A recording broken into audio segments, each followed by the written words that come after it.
Քննարկում ենք պաշտպանության ոլորտում մեր օրենսդրական նախաձեռնությունները։ Իսկ ինչ անհամաձայնություններ ունեք այդ նախաձեռնություններում։ Անկեղծ ասած ես նոր եմ միացել քննարկմանը եւ չգիտեմ թե այստեղ անհամաձայնություններ կան թե տարաձայնություններ,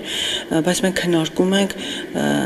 այն նախագիծը, որ արդեն շրջանառվել է, ծառայությունը 2 տարուց 1.5 տարի դարձնելու եւ դրան զուգահեռ պրոֆեսիոնալ բանակ դարձնելու քայլերը, բայց այս պահին կոնկրետ որևէ նախագծի շուրջ չեն քննարկում։ Բայց մեզ ինչ քայլ է պետք պրոֆեսիոնալ բանակ ունենալու։ Դրա հետ կապված 1 քայլ չի, 2 քայլ չի, քայլերի շարքը, որ այս պահին քննարկում ենք նախարարի հետ, սկսած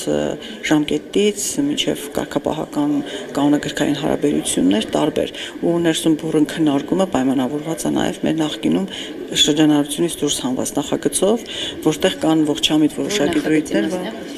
պարոն Հակսակսյանի կողմից ներկայացված նախագծի, որտեղ կար նաև այդ ժամկետը կրճատելու առաջարկը։ Այսինքն այս պահին մենք չունենք ձեռքի տակ կոնկրետ նախագիծ, ընդհանրապես քննարկում ենք բանակի բարեփոխումների